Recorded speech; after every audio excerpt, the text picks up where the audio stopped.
ಜುಮ್ಲಾಪುರ ಶಾಲೆಯಲ್ಲಿ ಹಾಗೂ ಪಂಚಾಯಿತಿ ಆವರಣದಲ್ಲಿ ಅದ್ದೂರಿಯಾಗಿ ಧ್ವಜಾರೋಹಣ ನೆರವೇರಿಸುವ ಮೂಲಕ 76ನೇ ಗಣರಾಜ್ಯೋತ್ಸವವನ್ನು ಆಚರಣೆ ಮಾಡಲಾಯಿತು. ಕುಷ್ಟಗಿ ತಾಲೂಕಿನ ತಾವರಗೆರೆ ಹೋಬಳಿಯ ಜುಮಲಾಪುರ ಗ್ರಾಮದ ಸರ್ಕಾರಿ ಮಾದರಿ ಹಿರಿಯ ಪ್ರಾಥಮಿಕ ಶಾಲೆಯಲ್ಲಿ ಧ್ವಜಾರೋಹಣ ನೆರವೇರಿಸಲಾಯಿತು. ನಂತರ ಪಂಚಾಯತ್ ಆವರಣದಲ್ಲಿ ಧ್ವಜಾರೋಹಣವನ್ನು ಗ್ರಾಮ ಪಂಚಾಯತ್ ಅಧ್ಯಕ್ಷರು ನೆರವೇರಿಸಿದರು. ಶಾಲಾ ಆವರಣದಲ್ಲಿ ಎಸ್ಡಿಎಂಸಿ ಅಧ್ಯಕ್ಷರು ಧ್ವಜಾರೋಹಣ ನೆರವೇರಿಸಿ ಮಾತನಾಡಿದರು. ಈ ಸಂದರ್ಭದಲ್ಲಿ ಮುದ್ದು ವಿದ್ಯಾರ್ಥಿಗಳು ಮತ್ತು ವಿದ್ಯಾರ್ಥಿನಿಯರು ಹಲವು ಗೀತೆಗಳಿಗೆ ಹೆಜ್ಜೆ ಹಾಕಿದ್ರು. ವಿದ್ಯಾರ್ಥಿಗಳಿಗೆ ಗ್ರಾಮಸ್ಥರಿಂದ ಬಹುಮಾನ ವಿತರಿಸಲಾಯಿತು. ಈ ಸಂದರ್ಭದಲ್ಲಿ ಎಸ್ಡಿಎಂಸಿ ಅಧ್ಯಕ್ಷರು ಹಾಗೂ ಗ್ರಾಮ ಪಂಚಾಯಿತಿ ಅಭಿವೃದ್ಧಿ ಅಧಿಕಾರಿಗಳು ಸೇರಿದಂತೆ ಇನ್ನು ಅನೇಕರು ಉಪಸ್ಥಿತರಿದ್ದರು. ಅಮಾಜಪ್ಪ Jumlapur, NKS TV4 news, Jumlapur. ವಿಜೃಂಭಣೆಯಿಂದ ಜರುಗಿದ 76ನೇ ಗಣರಾಜ್ಯೋತ್ಸವ ಕಾರ್ಯಕ್ರಮ. ಧ್ವಜಾರೋಹಣ ನೆರವೇರಿಸಿದ ತಾಲೂಕಾ ದಂಡಾಧಿಕಾರಿ ಬಸವರಾಜ ತೆನ್ನಳ್ಳಿ.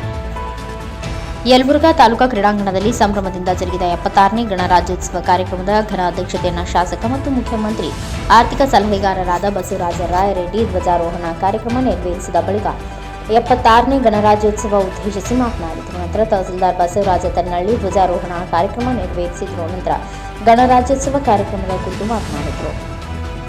ನಂತರ ಪೊಲೀಸ್ ಪಡೆ ಮತ್ತು ಸೆಕ್ಯೂರಿಟಿ ಗಾರ್ಡ್ ಪಡೆ, ಎನ್ಸಿಸಿ ಹಾಗೂ ಶಾಲಾ ಕಾಲೇಜು ಮಕ್ಕಳಿಂದ ಪರೇಡ್ ನಡೆಯಿತು. ಬಳಿಕ ವಿವಿಧ ಶಾಲಾ ಮಕ್ಕಳಿಂದ ಸಾಂಸ್ಕೃತಿಕ ಕಾರ್ಯಕ್ರಮ ನೆರವೇರಿದವು. ವಿಶೇಷವಾಗಿ ಕಿತ್ತೂರು ರಾಣಿ ಚೆನ್ನಮ್ಮ ವಸತಿ ಶಾಲಾ ಹೆಣ್ಣುಮಕ್ಕಳಿಂದ ಮಲ್ಲಕಂಬ ಕ್ರೀಡೆ ಜನಮನ ಸೆಳೆಯಿತು. ಅನೇಕ ರಂಗಗಳಲ್ಲಿ ಸಾಧನೆಗೈದ ಸಾಧಕರಿಗೆ ಸನ್ಮಾನ ಮಾಡಲಾಯಿತು.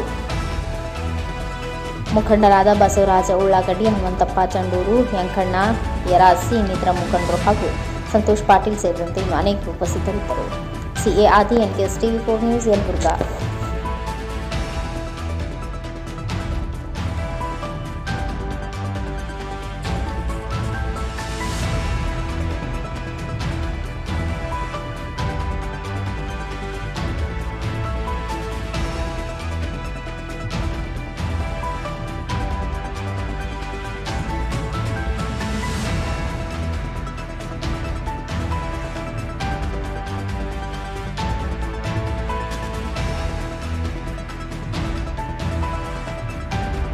ನನ್ನ ಪ್ರಕಾರ 4 ಲಕ್ಷ ಕೋಟಿಗೆ ನಮ್ಮ ಬಜೆಟ್ ಅನ್ನ ಮಂಡನೆ ಮಾಡ್ತೇವೆ. ಈ ವರ್ಷ 23-24ನೇ ಸಾಲಿನಲ್ಲಿ ನಾವು 3,72,000 ಕೋಟಿ ಮಂಡನೆ ಮಾಡಿದ್ದೇವೆ.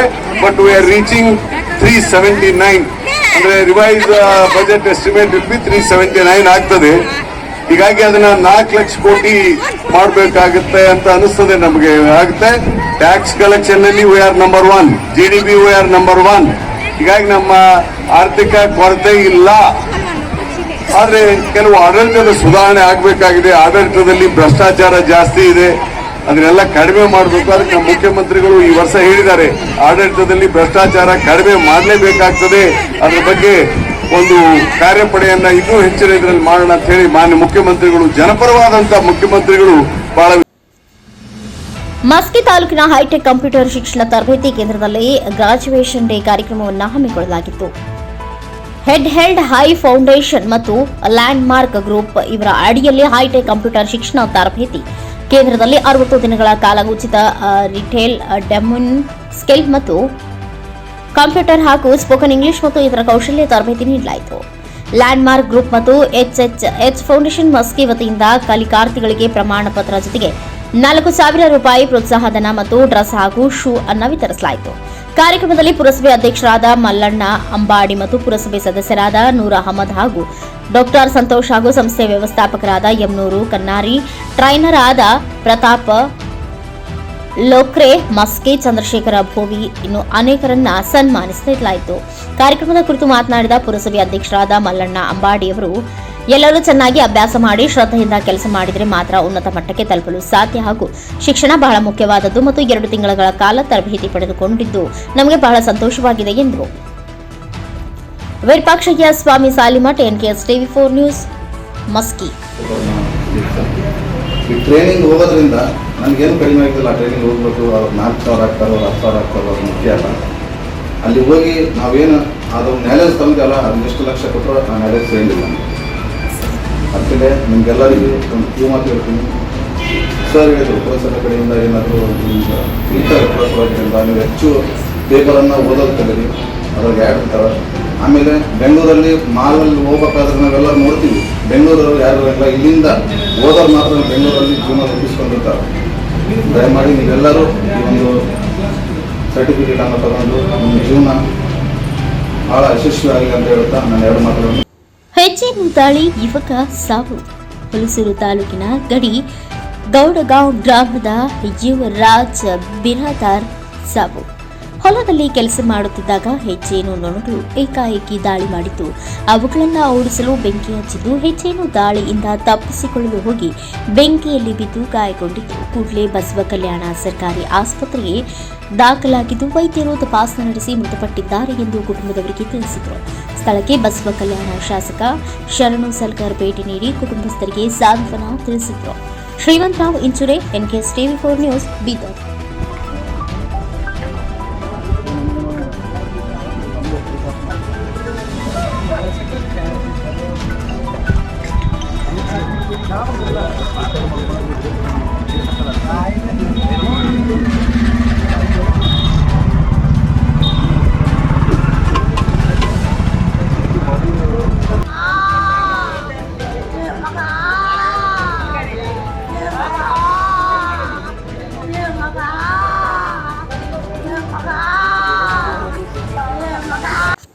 ಬಳ್ಳಾರಿ ಜಿಲ್ಲೆ ಕಂಪ್ಲಿ ತಾಲೂಕು ತಾಲೂಕಾ ಆಡಳಿತ ಕಚೇರಿಯಿಂದ 76ನೇ ಗಣರಾಜ್ಯೋತ್ಸವ ಕಾರ್ಯಕ್ರಮದಲ್ಲಿ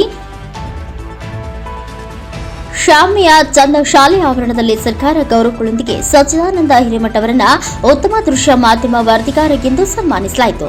ಮುಂದಿನ ದಿನಗಳಲ್ಲಿಯೂ ಇನ್ನೂ ಯಶಸ್ವಿಗೊಳಿಸಿ ಅನೇಕ ಪ್ರಶಸ್ತಿಗಳಿಗೆ ಭಾಜನರಾಗಲಿ ಎಂದು ಮಹೇಶ್, NKS TV ಸಂಸ್ಥಾಪಕರು ಹಾಗೂ ಸಿಬ್ಬಂದಿಯವರು, ಶ್ರೀ ಅಕ್ಕಮಹಾದೇವಿ ಮಹಿಳಾ ಸಂಘದ ಸದಸ್ಯರು, ಶ್ರೀ ಗಾಯತ್ರಿ ಯೋಗ ಕೇಂದ್ರದ ಯೋಗ ಪಟುಗಳು ಹಾರ್ದಿಕ ಶುಭಾಶಯಗಳು ಕೋರಿ ಅಭಿನಂದಿಸಿದರು. ಶ್ರೀರಾಮುಲು ಅವರು ಹಿಂದುಳಿದ ಶೋಷಿತ ಸಮುದಾಯಗಳ ಧೀಮಂತ ನಾಯಕರಾಗಿದ್ದಾರೆ. ರಾಜ್ಯದಲ್ಲಿ ಜನಾರ್ದನ ರೆಡ್ಡಿ ಅವರಂತಹ ನೂರಾರು ನಾಯಕರು ತಂತ್ರಗಾರಿಕೆ ನಡೆಸಿ ಕುತಂತ್ರ ರಾಜಕಾರಣ ಮಾಡಿದರೂ ಶ್ರೀರಾಮುಲು ಅವರನ್ನ ಅಲುಗಾಡಿಸಲು ಸಾಧ್ಯವಿಲ್ಲ ಎಂದು ಮಂಡ್ಯ ಜಿಲ್ಲಾ ವಾಲ್ಮೀಕಿ ನಾಯಕ ಸಮಾಜದ ಅಧ್ಯಕ್ಷ ಅಗ್ರಹಾರ ಬಾಚಲಹಳ್ಳಿ ಆರ್ ಜಗದೀಶ್ ಕಿಡಿಕಾರಿದ್ದಾರೆ. ರಾಜ್ಯದಲ್ಲಿ ಬಿಜೆಪಿ ಪಕ್ಷದ ಸಂಘಟನೆಗೆ ತಮ್ಮನ್ನ ತೊಡಗಿಸಿಕೊಂಡು ಹಗಲು ರಾತ್ರಿಗೆನ್ನದೆ ದುಡಿಯುತ್ತಿರುವ ಶ್ರೀರಾಮುಲು ಶೋಷಿತ ಸಮುದಾಯಗಳ ಪ್ರಶ್ನಾತೀತ ನಾಯಕರಾಗಿದ್ದಾರೆ. ಪಕ್ಷವು ರಾಜ್ಯದಲ್ಲಿ ಮತ್ತೆ ಅಧಿಕಾರಕ್ಕೆ ಬರಬೇಕಾದರೆ ರಾಮುಲು ಅವರನ್ನ ರಾಜ್ಯ ಬಿಜೆಪಿ ಅಧ್ಯಕ್ಷರನ್ನಾಗಿ ನೇಮಕ ಮಾಡಬೇಕು, ಇಲ್ಲವೇ ಸಭೆಗೆ ಸದಸ್ಯರನ್ನಾಗಿ ನಾಮಕರಣ ಮಾಡಿ ಕೇಂದ್ರ ಸಚಿವರನ್ನಾಗಿ ಅಧಿಕಾರ ನೀಡಿ ಪಕ್ಷ ಸಂಘಟನೆಗೆ ಜವಾಬ್ದಾರಿ ನೀಡಬೇಕು ಎಂದು ಜಗದೀಶ್ ಮನವಿ ಮಾಡಿದರು. ಪತ್ರಿಕಾಗೋಷ್ಠಿಯಲ್ಲಿ ವಾಲ್ಮೀಕಿ ನಾಯಕ ಸಮಾಜದ ಮುಖಂಡರಾದ ಜಗದೀಶ್, ಬೈರನಾಯಕ, ಪ್ರಭಾಕರ್, ಮಹಾದೇವ್, ನರೇಂದ್ರ ಮತ್ತಿತರರು ಉಪಸ್ಥಿತರಿದ್ದರು. TS Shashikant, NKS TV4 news, Mysuru. Janardhan Reddy party ಬಿಟ್ಟು ಹೋಗಿ ತಾನು ವೈಯಕ್ತಿಕವಾಗಿ ಒಂದು ಪಕ್ಷ ಕಟ್ಕೊಂಡಿದ್ದಂಥವನು. ಆತ ಒಂದು ಪಕ್ಷ ಕಟ್ಕೊಂಡು ತಾನು ಹಬ್ಬ ಗೆದ್ಬಿಟ್ಟು ಆ ಕ್ಷಣಕ್ಕೆ ಏನು ದೊಡ್ಡ ಲೀಡರ್ ಆಗಕ್ಕೆ ಸಾಧ್ಯ ಇಲ್ಲ. ಮತ್ತು ನಮ್ಮ ಶ್ರೀರಾಮುಲು ಅವರು BJP ಪಕ್ಷನ ತಾಯಿಗಿಂತಲೂ ಹೆಚ್ಚು ಪ್ರೀತಿಸ್ಕೊಂಡು ಇವತ್ತು ಪಕ್ಷನೇ ತಾಯಿ ಅಂತ ತಿಳ್ಕೊಂಡು ತಮ್ಗೆ ಎಷ್ಟೇ ನೋವಾದರೂ ಅದನ್ನು ಸಹಿಸ್ಕೊಂಡು ಅವರು ಪಕ್ಷದ ಕೆಲಸ ಮಾಡ್ತಾಯಿದ್ದಾರೆ. ಇವತ್ತು ನಾವು ರಾಜ್ಯಾದ್ಯಂತ BJPಗಿದ್ದೀವಿ ಅಂತಂದರೆ ನಾವು ಯಾವ BJP ಸಿದ್ಧಾಂತ ಅಲ್ಲ, ಶ್ರೀರಾಮುಲು ಸಿದ್ಧಾಂತ. ಶ್ರೀರಾಮುಲುಗೋಸ್ಕರ ನಾವು BJPಲಿರೋದು ಸಮುದಾಯದವರು. ಅದನ್ನು ಜನಾರ್ದನ್ ರೆಡ್ಡಿ ಅರ್ಥ ಮಾಡ್ಕೋಬೇಕು. 100 ಜನಾರ್ದನ್ ರೆಡ್ಡಿ ಬಂದರೂ ಒಬ್ಬ ಶ್ರೀರಾಮುಲು ಅವ್ರಿಗೆ ಸರಿ ಸಮಾನ ಆಗಕ್ಕೆ ಸಾಧ್ಯ ಇಲ್ಲ. BJP ಪಕ್ಷದ ಹೈಕಮಾಂಡು ಇದನ್ನ ಗಮನ ಹರಿಸ್ಬೇಕು.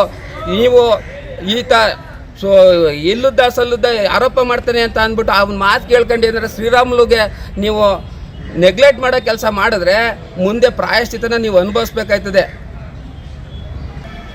ಏನು ಇವತ್ತು BJP ಪಕ್ಷ ತನ್ನ ಅಸ್ತಿತ್ವನ ಈ ರಾಜ್ಯದಲ್ಲಿ ಉಳಿಸ್ಕೋಬೇಕು ಅಂದರೆ ಏನು ಶ್ರೀರಾಮುಲು ಅವ್ರಿಗೆ ರಾಜ್ಯಸಭೆಯಲ್ಲಿ ಅವಕಾಶ ಮಾಡಿಕೊಟ್ಟು ಕೇಂದ್ರದಲ್ಲಿ ಸಚಿವ ಸ್ಥಾನ ನೀಡಿ ಅವ್ರನ್ನ ಇಡೀ ರಾಜ್ಯಾದ್ಯಂತ ನಮ್ಮ ಸಮುದಾಯಕ್ಕೆ ಗೌರವ ಕೊಡೋ ಕೆಲಸನ ಮಾಡಬೇಕು ಅಂತ ಅಂದ್ಬಿಟ್ಟು BJP ವರಿಷ್ಠರಿಗೆ ನಾನು ಒತ್ತಾಯ ಮಾಡ್ತಾ ಇದ್ದೀನಿ.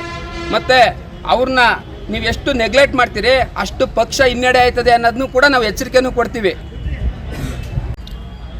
ಏನು ನಾವು ಮಂಡ್ಯ ಜಿಲ್ಲಾ ನಾಯಕ ಸಂಘದ ವತಿಯಿಂದ ನಾವು ಇವತ್ತು ಶ್ರೀರಾಮುಲು ಪರವಾಗಿ ನಾವು ಪತ್ರಿಕಾಗೋಷ್ಠಿಯನ್ನು ಮಾಡ್ತಾ ಇದ್ದೀವಿ.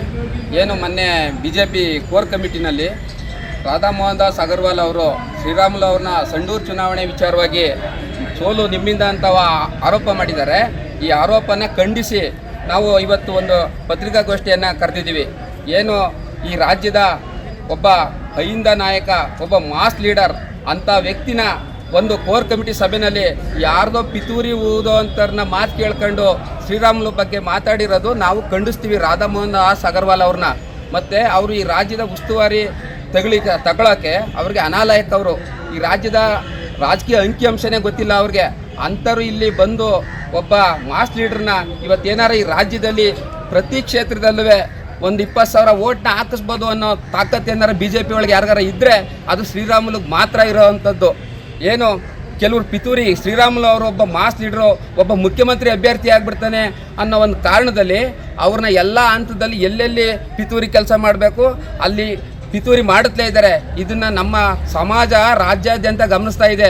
ಶ್ರೀರಾಮುಲು ಅವ್ರಿಗೆ ಯಾವ್ಯಾವ ರೀತಿ ತೊಂದರೆ ಕೊಡ್ತಾ ಇದ್ದಾರೆ BJP ಒಳಗೆ, ಏನೇನು ಪಿತೂರಿ ಮಾಡ್ತಾ ಇದ್ದಾರೆ, ಯಾರ್ಯಾರು ಮಾಡ್ತಾ ಇದ್ದಾರೆ ಅನ್ನೋದು ಎಲ್ಲ ನಾವು ಸಮಾಜದ ಜನ ಅಬ್ಸರ್ವ್ ಮಾಡ್ತಾ ಇದ್ದೀವಿ. ಶ್ರೀರಾಮುಲು ಅವ್ರ ನಾಯಕತ್ವನ ಸಂಪೂರ್ಣವಾಗಿ ಬೆಂಬಲಿಸಬೇಕು. ಕೆಲವರು ಪಿತೂರಿ ಮಾತು ಕೇಳ್ಕೊಂಡು ಅವ್ರಿವ್ರಿಂದ ಈ ಶ್ರೀರಾಮುಲುನ ಮುಖ್ಯಮಂತ್ರಿ ಮಾಡೋ ಗಂಟ ಈ ಸಮಾಜ ಅವ್ರ ಜೊತೆ ಕೈ ನಿಲ್ಲಬೇಕು. ಅದನ್ನು ಬಿಟ್ಟು ಕೆಲವ್ರು ಮಾತು ಕೇಳ್ಕೊಂಡು ಪಿತೂರಿ ಕೆಲಸ ಮಾಡೋದು, ಇವ್ರ ಬಗ್ಗೆ ಹಗುರವಾಗಿ ಎಲ್ಲಾದರೂ ಮಾತಾಡೋದು, ಇದನ್ನೆಲ್ಲ ಸಮಾಜ ಸಹಿಸೋದಿಲ್ಲ. ಮತ್ತು ಏನು ಜನಾರ್ದನ್ ರೆಡ್ಡಿ ಶ್ರೀರಾಮುಲುವಿಂದ ರಾಜಕಾರಣನ ಮಾಡ್ಕೊಂಡು ಶ್ರೀರಾಮುಲುವಿಂದ ಅವನ ಸಂಪತ್ತನ್ನ ವೃದ್ಧಿಸ್ಕೊಂಡು ಇವತ್ತು ಶ್ರೀರಾಮುಲು ಬಗ್ಗೆ ಹಗುರವಾಗಿ ಮಾತಾಡ್ತಾ ಇದ್ದಾನಲ್ಲ ಜನಾರ್ದನ್ ರೆಡ್ಡಿ, ಈ ರೆಡ್ಡಿಗೆ ಮುಂದಿನ ದಿನಗಳಲ್ಲಿ ಪಾಠ ಕಲಿಸ್ಬೇಕಾಯ್ತದೆ. ಇವತ್ತು ಏನು ನಮ್ಮ ಸಮಾಜದ ಬೆಂಬಲ ತಗೊಂಡು ಆತ MLA ಆಗಿರೋದು ಗಂಗಾವತಿನಲ್ಲಿ. ಅಲ್ಲೇನಾರ ಸಮಾಜದವ್ರು ಕೈ ಹಿಡಿದಿಲ್ಲ ಅಂದಿದ್ರೆ ಈತ MLAನೇ ಆಯ್ತಿರಲಿಲ್ಲ. ಇವತ್ತು ಎಲ್ಲ ಶಕ್ತಿನ ಶ್ರೀರಾಮುಲುವಿಂದ ಪಡ್ಕೊಂಡು ಶ್ರೀರಾಮುಲು ಬಗ್ಗೆ ಹಗುರವಾಗಿ ಮಾತಾಡಿದ್ರೆ ಅದು ತಕ್ಕ ಪಾಠನ ನಮ್ಮ ಸಮಾಜ ಕಲಿಸ್ತದೆ ಜನಾರ್ದನ್ ರೆಡ್ಡಿಗೆ. ಮತ್ತು BJPನಲ್ಲಿ ಯಾರು ಒಬ್ಬ ಅಹಿಂದ ಮುಖಂಡನ ಈ ಥರ ಎಲ್ಲ ಪಿತೂರಿ ಮಾಡಿ ಆತನ ಸೈಡ್ ಲೈನ್ ಮಾಡ್ಬೋದು ಅಂತ ಅಂದ್ಕೊಂಡಿದ್ದಾರೋ ಅವ್ರಿಗೆಲ್ಲ ಮುಂದಿನ ದಿನಗಳಲ್ಲಿ ಏನು ಪಾಠ ಕಲಿಸ್ಬೇಕು ಅದನ್ನ ಕಲಿಸ್ಬೇಕಾಯ್ತದೆ. ಮತ್ತು ಈ ಸಮಾಜದಲ್ಲಿ ಪ್ರಶ್ನಾತೀತ ನಾಯಕ ಮುಂದಿನ ದಿನಗಳಲ್ಲಿ ಮುಖ್ಯಮಂತ್ರಿ ಆಗುವಂಥ ಅವಕಾಶ ಇದ್ದರೆ ಶ್ರೀರಾಮುಲು ಅವ್ರಿಗೆ ಮಾತ್ರ ಇರೋವಂಥದ್ದು. ಅಂಥ ವ್ಯಕ್ತಿನ ಯಾರಾದರೂ BJP ಒಳಗೆ ಯಾವುದೇ ಲೀಡ್ರ್ ಟಾರ್ಗೆಟ್ ಮಾಡೋಕ್ಕೆ ಹೋದರೆ ಜನ ಆ ಲೀಡ್ರನ್ನ ಟಾರ್ಗೆಟ್ ಮಾಡ್ತಾರೆ ಅನ್ನೋದು ಎಚ್ಚರಿಕೆ ಇರಲಿ ಅಂತ ಅಂದ್ಬಿಟ್ಟು ನಾವು ಮಂಡ್ಯ ಜಿಲ್ಲಾ ನಾಯಕ ಸಂಘದ ವತಿಯಿಂದ ನಾವು ಆಗ್ರಹಿಸ್ತಾ ಇದ್ದೀವಿ. ಕೃಷ್ಣರಾಜ ವಿಧಾನಸಭಾ ಕ್ಷೇತ್ರದ ಶಾಸಕರಾದ TS ಶ್ರೀವತ್ಸ ಅವರಿಂದ ವಿವಿಧ ಕಾಮಗಾರಿಗಳಿಗೆ ಗುದ್ದಲಿ ಪೂಜೆ. ಕೃಷ್ಣರಾಜ ವಿಧಾನಸಭಾ ಕ್ಷೇತ್ರದ ಶಾಸಕರಾದ TS ಶ್ರೀವತ್ಸ ಅವರು ಮಾತನಾಡಿ, ಮೈಸೂರು ಮಹಾನಗರ ಪಾಲಿಕೆ ಜೊತೆಗೂಡಿ 23.60 ಲಕ್ಷ ವೆಚ್ಚದಲ್ಲಿ ಮೈಸೂರಿನ ದತ್ತನಗರ ವಾರ್ಡ್ನ 54ರ ವ್ಯಾಪ್ತಿಯಲ್ಲಿ 1, 2, 3 ಕ್ರಾಸ್ಗಳಲ್ಲಿ ಒಳಚರಂಡಿ ಅಭಿವೃದ್ಧಿಗೆ ಈ ಭಾಗದಲ್ಲಿ ಒಳಚರಂಡಿ ಸಮಸ್ಯೆ, ಇದರಿಂದ ಈ ಕಾಮಗಾರಿಗಳಿಗೆ ಚಾಲನೆ ನೀಡಿದ್ದೇನೆ ಎಂದು ತಿಳಿಸಿದರು. ಈ ಸಂದರ್ಭದಲ್ಲಿ ಮೈಸೂರು ಮಹಾನಗರ ಪಾಲಿಕೆ ಸದಸ್ಯರು, ಅಧಿಕಾರಿ ವರ್ಗದವರು, ಮಹಿಳೆಯರು ಹಾಗೂ ಸಾರ್ವಜನಿಕರು ಹಾಜರಿದ್ದರು. TS Shashikant, NKS TV4 news, Mysuru. ಅದು 6 ತಿಂಗಳಿಂದ ಈ ಭಾಗದಲ್ಲಿ ಪಾದಯಾತ್ರೆ ಮಾಡಿದಂಥ ಸಂದರ್ಭದಲ್ಲಿ ದತ್ತನಗರದ ಏನು ಈ 3 ಕ್ರಾಸ್ ಏನಿದೆ ಇಲ್ಲಿ ಒಳಚರಂಡಿ ಸಮಸ್ಯೆ, ಹಾಗಾಗಿ ಒಳಚರಂಡಿ ಸಮಸ್ಯೆಯನ್ನು ನಿವಾರಣೆ ಮಾಡಿಬಿಟ್ಟು ರೋಡ್ ಮಾಡಿ ಅನ್ನುವಂಥದ್ದನ್ನು ಇಲ್ಲಿಯ ಸಾರ್ವಜನಿಕರು ನಮಗೆ ಮನವಿ ಮಾಡಿದರು. ಆ ಹಿನ್ನೆಲೆಯಲ್ಲಿ ಯಾವ್ಯಾವುದನ್ನು ಪಾದಯಾತ್ರೆ ಮಾಡಿದ್ವು, ಯಾವ್ಯಾವುದು ಟಾಪ್ ಪ್ರಯಾರಿಟಿಲಿ ಕೆಲಸ ತಗೋಬೇಕು ಅಂತ ಆಗಿತ್ತು, ಆ ಹಿನ್ನೆಲೆಯಲ್ಲಿ ಇವತ್ತು ಈ ದತ್ತನಗರದ ಈ ಬೇಕರಿ ಹತ್ರ ನಾವು ಆ ಕೆಲಸವನ್ನು ಒಳಚರಂಡಿ ಕಾಮಗಾರಿ ಕೆಲಸವನ್ನು ತೆಗೆದುಕೊಂಡಿದ್ದೀವಿ. ಸೊ 3 ಕ್ರಾಸ್ ನಡೆಯುತ್ತೆ. ಸುಮಾರು 24 ಲಕ್ಷದ ಒಳಗಡೆ ಟೆಂಡರನ್ನು ಫ್ಲೋಟ್ ಮಾಡಿ ಇವತ್ತು ಕಾಮಗಾರಿನ ಪ್ರಾರಂಭೋತ್ಸವ. ಇವತ್ತು ಮೊದಲು ನಾವು ಕಾಮಗಾರಿ ಶುರುಗೆ ಅಂತ ಗುದ್ದಿ ಪೂಜೆ ಮಾಡ್ತಿದ್ವಿ, ಆಮೇಲೆ 15-20 ದಿವಸ ಆದರೂ ಪ್ರಾರಂಭ ಆಗ್ತಿರಲಿಲ್ಲ. ಅದಕ್ಕೆ ಈಗ ಒಟ್ಟಿಗೆ ನಾವು ಯಾವತ್ತು ಪ್ರಾರಂಭ ಆಗುತ್ತೋ ಅವತ್ತೇ ಗುದ್ದಿ ಪೂಜೆ ಮಾಡಿ ಪ್ರಾರಂಭ ಮಾಡಬೇಕು ಮಾಡಿದ್ವಿ. ಸೊ ಜನಕ್ಕೂ ಅದು ನಂಬಿಕೆ ಬರುತ್ತೆ, ಇವತ್ತಿಂದನೇ ಕೆಲಸ ಪ್ರಾರಂಭ ಆಯಿತು ಅಂತ. 25 ಲಕ್ಷದ ಕಾಮಗಾರಿ ಕೆಲಸವನ್ನು 30 ವರ್ಷದಿಂದನೂ ಈ ಸಮಸ್ಯೆ ಇದೆ ಅಂತ ಹೇಳಿದ್ದಾರೆ. ನಿವಾರಣೆ ಮಾಡೋದ್ರ ಜೊತೆಲಿ ಇವತ್ತು ಗುದ್ದಿ ಪೂಜೆಯನ್ನು ಮಾಡಿದ್ದೀವಿ. ಯಾವತ್ತು ಮುಗಿಯುತ್ತೆ ಸರ್ ಕಾಮಗಾರಿ? 25 ದಿವಸ ಬೇಕು ಅಂತ ಹೇಳಿದ್ರೆ 1 ತಿಂಗಳು ಆಗ್ಬೋದು ಮೇಡಮ್. ಏನೇ ಆದರೂ 1 ತಿಂಗಳು ಬೇಕಾಗುತ್ತೆ. 3 ಕ್ರಾಸು ಇವತ್ತು ಪ್ರಾರಂಭ ಆಗುತ್ತೆ, ಇನ್ನೊಂದು ತಿಂಗಳಲ್ಲಿ ಮುಗಿಯುತ್ತೆ. ಬೇರೆ ಕಡೆ ಇವತ್ತಿಲ್ಲ, ಇದು ಮಾತ್ರ ಈ ಭಾಗದಲ್ಲಿ ಇವತ್ತಿಲ್ಲ, ಎಲ್ಲ ಕಡೆ ಗುದ್ದಿ ಪೂಜೆ. ಎರಡನೇದು, ಈಗ ನಾವು ಝೋನ್ 2 ವ್ಯಾಪ್ತಿಯಲ್ಲಿ 3 ವಾರ್ಡ್ಗಳಿಗೆ ಹೊಲಿಗೆ ಯಂತ್ರ ವಿತರಣೆಯನ್ನು ಝೋನ್ 2 ವ್ಯಾಪ್ತಿ ಆಫೀಸಲ್ಲಿ ಮಾಡ್ತಾಯಿದ್ವಿ. ಜಯನಗರ ಗೇಟಲ್ಲಿರುವಂಥ 3 ವಾರ್ಡ್ಗೆ ಸಂಬಂಧಪಟ್ಟಂಗೆ ನಾವು ಈಗ ಹೊಲಿಗೆ ಯಂತ್ರವನ್ನು 10 ಕಾಲ ವಿತರಣೆಯನ್ನು ಮಾಡ್ತಾಯಿದ್ದೀವಿ. ಬಾಗಲಕೋಟೆ ಜಿಲ್ಲೆ ಬಿಳಿಗಿಯಲ್ಲಿ ಕಳೆದ 40 ಮೊಬೈಲ್ ಪತ್ತೆ ಮತ್ತು ವಾರಸುದಾರರಿಗೆ ಹಸ್ತಾಂತರ. ಬಾಗಲಕೋಟೆ ಜಿಲ್ಲೆಯ ಬೆಳಗಿ ಠಾಣಾ ವ್ಯಾಪ್ತಿಯಲ್ಲಿ ಕಳೆದು ಹೋದ ಮೊಬೈಲ್ಗಳನ್ನು ಪತ್ತೆ ಹಚ್ಚುವಲ್ಲಿ ಬೆಳಗಿ ಪೊಲೀಸರು ಸಕ್ರಿಯರಾಗಿದ್ದರು. ಕಳೆದ ಕೆಲವು ತಿಂಗಳ ಅವಧಿಯಲ್ಲಿ 40ಕ್ಕೂ ಅಧಿಕ ಮೊಬೈಲ್ಗಳನ್ನು ಪತ್ತೆ ಹಚ್ಚಿ ವಾರಸುದಾರರಿಗೆ ಮರಳಿಸಿದ್ದಾರೆ. ಅವುಗಳಲ್ಲಿ ವಿವಿಧ ಕಂಪನಿಯ ಮತ್ತು ದುಬಾರಿ ಬೆಲೆಯ ಮೊಬೈಲ್ಗಳನ್ನು ಕಳೆದುಕೊಂಡ ಹಲವರಲ್ಲಿ ಬಹುತೇಕರು ಸಿಇಐಆರ್ ಪೋರ್ಟಲ್ನಲ್ಲಿ ಮೊಬೈಲ್ IMEI ನಂಬರ್ ಸಮೇತ ದೂರು ದಾಖಲಿಸಿದ್ರು. ಕೆಲವರು ಸಮೀಪದ ಪೊಲೀಸ್ ಠಾಣೆಯಲ್ಲಿ ದೂರು ನೀಡಿದ್ರು. ಪೋರ್ಟಲ್ ಸಹಾಯದಿಂದ ಮೊಬೈಲ್ಗಳನ್ನು ಪತ್ತೆ ಹಚ್ಚಿ ವಶಕ್ಕೆ ಪಡೆದ ನಂತರ ಇಂದು ಬೆಳಗ್ಗೆ ಠಾಣೆಯ ಆವರಣದಲ್ಲಿ ಪೊಲೀಸ್ ಠಾಣೆಯ ಉಪ ಅಧೀಕ್ಷಕರಾದ ಗಜಾನನ ಸುತಾರ್ ಮತ್ತು KSPS ಅವರು ವಾರಸುದಾರರಿಗೆ ಅವುಗಳನ್ನು ಮರಳಿಸಿದರು. ಈ ವೇಳೆ ಠಾಣಾ CPI Basavaraj ಹಳಬಣ್ಣವರ್, PSI NT Dodmani, ASI ಗಾಳಿ RT ಲಮಾಣಿ ಹಾಗೂ ಸಿಬ್ಬಂದಿಗಳಾದ ಲಕ್ಷ್ಮಣ್ ಬಾಳಗೋಳ್, ಸಂಗಪ್ಪ ಬಾರಡ್ಡಿ, ಬಾಬು ಹುಡೇತ್, ಚನ್ನಪ್ಪ ತಳವಾರ್, ಬಸವರಾಜ ಮೂರ್ನಾಳ್, ವಿಶಾಲ ಕತಿ, ಬಸವರಾಜ ಧರ್ಮಣ್ಣವರ್, ಮೌಲಾನಾದ ಟಿಪ್ಪು ವಾಲಿಗಾರ್, ನೀಲಮ್ಮ ಮಜ್ಗಿ ಹಾಗೂ ಮೊಬೈಲ್ ವಾರಸುದಾರರು ಉಪಸ್ಥಿತರಿದ್ದರು. Arun Kumar Muchkandimath, NKS TV4 news, Bagalkote. Dharwad ಜಿಲ್ಲಾ ಉಸ್ತುವಾರಿ ಸಚಿವ ಸಂತೋಷ್ ಲಾಡ್ರಿಂದ ಜನತಾ ದರ್ಶನ ಸರತಿ ಸಾಲಿನಲ್ಲಿ ನಿಂತು ಸಮಸ್ಯೆಗಳನ್ನು ಹೇಳಿಕೊಂಡ ಜನತೆ. ಸಿಎಂ ಸಿದ್ದರಾಮಯ್ಯನವರು ಎಲ್ಲ ಜಿಲ್ಲೆಗಳಲ್ಲಿ ಜಿಲ್ಲಾ ಉಸ್ತುವಾರಿ ಸಚಿವರುಗಳು ಜಿಲ್ಲಾ ಕೇಂದ್ರಗಳಲ್ಲಿ ಜನತಾ ದರ್ಶನ ನಡೆಸಲು ಸೂಚನೆ ಮೇರೆಗೆ ಧಾರವಾಡ ಜಿಲ್ಲಾ ಉಸ್ತುವಾರಿ ಸಚಿವ ಸಂತೋಷ್ ಲಾಡ್ ಧಾರವಾಡದಲ್ಲಿ ಜನತಾ ದರ್ಶನ ನಡೆಸಿ ಸಾರ್ವಜನಿಕರಿಂದ ಅಹವಾಲು ಸ್ವೀಕರಿಸಿದರು. ನಗರದ ಜಿಲ್ಲಾ ಪಂಚಾಯಿತಿ ಸಭಾಭವನದಲ್ಲಿ ಜಿಲ್ಲಾ ಉಸ್ತುವಾರಿ ಸಚಿವ ಸಂತೋಷ್ ಲಾಡ್ ಅವರ ಅಧ್ಯಕ್ಷತೆಯಲ್ಲಿ ಜನತಾ ದರ್ಶನ ನಡೆಸಲಾಗಿದ್ದು, ಲಾಡ್ ಅವರಿಗೆ ನವಲಗುಂದ ಶಾಸಕ NH ಕೋನರೆಡ್ಡಿ ಸಾಥ್ ನೀಡಿದರು. ಇನ್ನು ಸಭಾಭವನದಲ್ಲಿ ಸಾರ್ವಜನಿಕರು ಜಿಲ್ಲಾ ಉಸ್ತುವಾರಿ ಸಚಿವರ ಮುಂದೆ ತಮ್ಮ ಕೆಲ ಸಮಸ್ಯೆಗಳನ್ನು ಹೇಳಿಕೊಂಡು ಲಿಖಿತವಾಗಿ ಅರ್ಜಿ ನೀಡಿದರು. ಸರತಿ ಸಾಲಿನಲ್ಲಿ ಅರ್ಜಿ ನೀಡಿದ ಸಾರ್ವಜನಿಕರ ಅಹವಾಲು ಆಲಿಸಿದ ಉಸ್ತುವಾರಿ ಸಚಿವರು ಸಾರ್ವಜನಿಕರ ಸಮಸ್ಯೆಗಳಿಗೆ ತ್ವರಿತವಾಗಿ ಸ್ಪಂದನೆ ಮಾಡಬೇಕು. ಜನತೆ ನಮ್ಮ ಬಳಿ ಅರ್ಜಿ ಹಿಡಿದುಕೊಂಡು ಬರುವವರ ಸಂಖ್ಯೆ ಕಡಿಮೆ ಆದಾಗ ನೀವು ಸರಿಯಾದ ದಿಕ್ಕಿನಲ್ಲಿ ಕೆಲಸ ಮಾಡುತ್ತಿದ್ದೀರಾ ಅಂತ ತಿಳಿಯುತ್ತದೆ. ಆದರೆ ಜನರು ಈಗಲೂ ಅರ್ಜಿ ಹಿಡಿದು ಬರುತ್ತಿರುವುದನ್ನು ನೋಡಿದರೆ ನಿಮ್ಮ ಕಾರ್ಯವೈಖರಿಯ ಬಗ್ಗೆ ನೀವೇ ತಿಳಿಯಬೇಕು ಎಂದು ಪರೋಕ್ಷವಾಗಿ ಎಚ್ಚರಿಕೆ ನೀಡಿದರು. ಇನ್ನು ಈ ಸಂದರ್ಭದಲ್ಲಿ ಜಿಲ್ಲಾ ಪಂಚಾಯಿತಿ ಸಿಇಒ ಭುವನೇಶ್ ಪಾಟೀಲ್, ಅಪರ ಜಿಲ್ಲಾಧಿಕಾರಿ ಗೀತಾ ಮತ್ತು ವಿವಿಧ ಇಲಾಖೆಯ ಮುಖ್ಯಾಧಿಕಾರಿಗಳು ಉಪಸ್ಥಿತರಿದ್ದರು. ರಾಷ್ಟ್ರೀಯ ಹಬ್ಬಗಳ ಆಚರಣೆ ಸಮಿತಿ ವತಿಯಿಂದ ನಂಜನಗೂಡು ನಗರದ ಜೂನಿಯರ್ ಕಾಲೇಜು ಮೈದಾನದಲ್ಲಿ ಶಾಸಕ ದರ್ಶನ್ ಧ್ರುವ ನಾರಾಯಣ್ ಅವರ ಅಧ್ಯಕ್ಷತೆಯಲ್ಲಿ 76ನೇ ಗಣರಾಜ್ಯೋತ್ಸವ ಕಾರ್ಯಕ್ರಮವನ್ನು ಆಯೋಜನೆ ಮಾಡಲಾಗಿತ್ತು. ರಾಷ್ಟ್ರೀಯ ಹಬ್ಬಗಳ ಆಚರಣೆ ಸಮಿತಿಯ ಅಧ್ಯಕ್ಷರು ಹಾಗೂ ತಹಸೀಲ್ದಾರ್ ಶಿವಕುಮಾರ್ ಕಾಸನೂರ್ ಅವರು ಧ್ವಜಾರೋಹಣ ಕಾರ್ಯಕ್ರಮ ನೆರವೇರಿಸಿದರು. ವೇದಿಕೆ ಕಾರ್ಯಕ್ರಮದಲ್ಲಿ ಮಾತನಾಡಿದ ಶಾಸಕ ದರ್ಶನ್ ಧ್ರುವ ನಾರಾಯಣ್, ನಮ್ಮ ದೇಶವನ್ನು ಮುನ್ನಡೆಸಲು ಸಂವಿಧಾನ ಅಗತ್ಯವಾಗಿದೆ. ನಮ್ಮ ದೇಶದಲ್ಲಿ ಹಲವಾರು ಜಾತಿ, ಧರ್ಮ, ಭಾಷೆಗಳು ಮತ್ತು ವಿವಿಧತೆಯಲ್ಲಿ ಏಕತೆಯನ್ನು ಹೊಂದಿದೆ. ಭಾರತ ದೇಶವು ಒಕ್ಕೂಟ ರಾಷ್ಟ್ರವಾಗಿದೆ. ಎಲ್ಲರನ್ನ ಒಂದುಗೂಡಿಸಲು ಸಂವಿಧಾನ ಕಾರಣವಾಗಿದೆ. ಬಾಬಾ ಸಾಹೇಬರ ಚಿಂತನೆಗಳು ಮೂಲಕ ಭಾರತಕ್ಕೆ ಬೃಹತ್ ಸಂವಿಧಾನ ನೀಡಿದ್ದಾರೆ. ಸದಾಕಾಲ ಸಂವಿಧಾನದಲ್ಲಿ ಅಂಬೇಡ್ಕರ್ ಅವರ ಜೀವಂತಿಕೆವಾಗಿದ್ದರೆ ಸಂವಿಧಾನದಲ್ಲಿ ಮೂಲಭೂತ ಹಕ್ಕುಗಳ ಜೊತೆಗೆ ಮೂಲಭೂತ ಕರ್ತವ್ಯಗಳನ್ನು ಪಾಲಿಸಬೇಕು ಎಂದು ತಿಳಿಸಿದರು. ಈ ಸಂದರ್ಭದಲ್ಲಿ ಮಾಜಿ ಶಾಸಕ ಕಳಲೆ ಕೇಶವಮೂರ್ತಿ, ತಾಲೂಕು ಪಂಚಾಯಿತಿ ಕಾರ್ಯನಿರ್ವಾಹಕ ಅಧಿಕಾರಿ ಜರಾಲ್ಡೆ ರಾಜೇಶ್, ಡಿವೈಎಸ್ಪಿ ರಘು, ನಗರಸಭಾ ಅಧ್ಯಕ್ಷರಾದ ಶ್ರೀಕಂಠ ಸೇರಿದಂತೆ ಕಾರ್ಯಕ್ರಮ ಮುಖ್ಯ ಅತಿಥಿಗಳು, ನಗರಸಭಾ ಸದಸ್ಯರು, ತಾಲೂಕಾ ಮಟ್ಟದ ಅಧಿಕಾರಿಗಳು ಭಾಗವಹಿಸಿದರು. Jaishankar, NKS TV4 news, Nanjangud. ಸ್ವಾತಂತ್ರ್ಯ ಹೋರಾಟವನ್ನ ಹಲವಾರು ವರ್ಷಗಳ ಒಂದು ಬಲಿದಾನವನ್ನು ಕಂಡು ನಾವು ಒಂದು ದೇಶವನ್ನಾಗಿ, ಒಂದು ದೇಶಕ್ಕಾಗಿ ನಾವೊಂದು ಸೇರಿ ತ್ಯಾಗವನ್ನು ಮಾಡಿದ್ದೇವೆ. ಆ ಒಂದು ಕಷ್ಟದ ಸನ್ನಿವೇಶದಲ್ಲಿ ನಮ್ಮ ದೇಶಕ್ಕೆ ಇರುವಂತಹ ಡೈವರ್ಸಿಟಿ, ನಮ್ಮ ದೇಶದಲ್ಲಿ ಹಲವಾರು ಧರ್ಮಗಳು, ಹಲವಾರು ಜಾತಿಗಳು, ಹಲವಾರು ಭಾಷೆಗಳು, ವಿವಿಧ ಕಲ್ಚರಲ್ ಡಿಫರೆನ್ಸ್ ಇರುವಂತಹ ನಮ್ಮ ವಿಭಿನ್ನತೆ ಉಳ್ಳಂತಹ ಒಂದು ದೊಡ್ಡ ದೇಶ. ಈ ದೇಶವನ್ನು ಏಕತೆಯನ್ನು ಕಾಪಾಡಿಕೊಂಡು ಎಲ್ಲರನ್ನೂ ಕೂಡ ಒಗ್ಗೂಡಿಸ್ಕೊಂಡು ನಾವೆಲ್ಲರೂ ಕೂಡ ಒಗ್ಗಟ್ಟಾಗಿ ಸಾಗಬೇಕು ಅಂತಂದರೆ ಭಾರತ ದೇಶಕ್ಕೆ ಒಂದು ಮಹಾಗ್ರಂಥದ ಅವಶ್ಯಕತೆ ಸಾಕಷ್ಟು ಇದ್ದದ್ದನ್ನು ಅವತ್ತಿನ ದಿವಸ ಬಾಬಾ ಸಾಹೇಬರು ಅವರ ಒಂದು ಚಿಂತನೆಯ ಮೂಲಕ ಈ ಒಂದು ಮಹಾಗ್ರಂಥವನ್ನು ಒಂದು ರೂಪುರೇಷವನ್ನು ಮಾಡಿಕೊಂಡು ಈ ಒಂದು ಮಹಾಗ್ರಂಥಕ್ಕೆ ಒಂದು ರೂಪವನ್ನು ಬಾಬಾ ಸಾಹೇಬರು ಕೊಟ್ಟಂಥದ್ದನ್ನು ನಾವೆಲ್ಲರೂ ಕೂಡ ನೋಡಿದ್ದೇವೆ, ನಾವು ಕೂಡ ತಿಳಿದಿದ್ದೇವೆ. ಇವತ್ತು ಬಂಧುಗಳೇ, ನಮ್ಮ ಮುಂದೆ ಮಹಾಗ್ರಂಥ ಭಾರತೀಯ ಸಂವಿಧಾನ ನಮ್ಮ ಮುಂದೆ ಇದೆ. ಬಾಬಾ ಸಾಹೇಬರು ನಮ್ಮನ್ನು ಆಗಿದ್ರು ಕೂಡ ಇವತ್ತು ಅವರ ಚಿಂತನೆಗಳು, ಅವರ ಏನು ಚಿಂತನೆಗಳಿತ್ತು, ದೂರದೃಷ್ಟಿಗಳಿತ್ತು, ಅವೆಲ್ಲವೂ ಕೂಡ ಸಂವಿಧಾನದಲ್ಲಿ ನಮಗೆ ಜೀವಂತವಾಗಿ ನಮ್ಮ ಮುಂದೆ ಅದು ಕಾಣಿಸ್ತಾ ಇದೆ. ಆದ್ದರಿಂದ ಇವತ್ತಿನ ದಿವಸ ನಾವು ಏನಾದರೂ ನಮ್ಮ ದೇಶಕ್ಕೆ ಸ್ವಾತಂತ್ರ್ಯ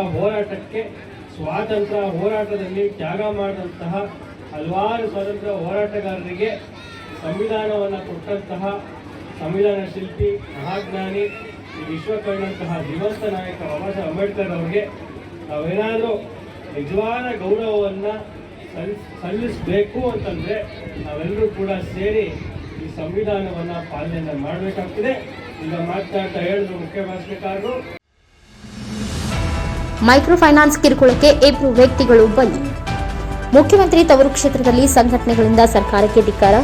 ಮುಖ್ಯಮಂತ್ರಿಗಳ ಸ್ವಕ್ಷೇತ್ರ ನಂಜನಗೂಡಿನಲ್ಲಿ ಮೈಕ್ರೋ ಫೈನಾನ್ಸ್ ಸಿಬ್ಬಂದಿಗಳ ಕಿರುಕುಳದಿಂದ ಇಬ್ಬರು ವ್ಯಕ್ತಿಗಳು ಬಲಿಯಾದ ಘಟನೆ ನಡೆದಿದೆ. ಮೈಸೂರು ಜಿಲ್ಲೆಯ ನಂಜನಗೂಡಿನ ಸಾರ್ವಜನಿಕ ಆಸ್ಪತ್ರೆಯ ಮುಂಭಾಗ ರೈತ ಸಂಘ ಹಾಗೂ ದಲಿತ ಪರ ಸಂಘಟನೆಗಳು ಸರ್ಕಾರಕ್ಕೆ ಧಿಕ್ಕಾರದ ಘೋಷಣೆಗಳನ್ನು ಕೂಗಿದರು.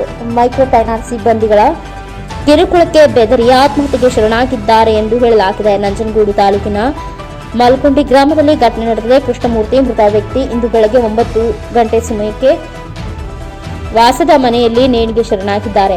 ಮೈಕ್ರೋ ಫೈನಾನ್ಸ್ನ ವಿವಿಧ ಸಂಘ ಸಂಸ್ಥೆಗಳಿದ್ದು 6 ಲಕ್ಷ ಸಾಲ ಪಡೆದಿದ್ದರು ಎನ್ನಲಾಗಿದೆ. ಹುಲ್ಲಹಳ್ಳಿ ಪೊಲೀಸ್ ಠಾಣೆಯಲ್ಲಿ ಪ್ರಕರಣ ದಾಖಲು ಮಾಡಲು ಕುಟುಂಬಸ್ಥರು ಮುಂದಾಗಿದ್ದಾರೆ.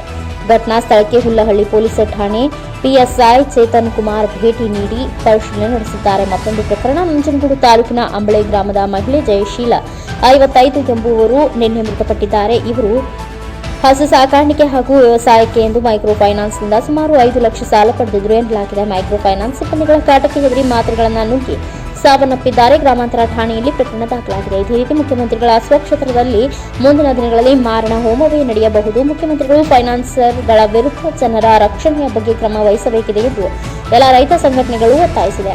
Jaishankar, NKS TV4 news, Nanjangud.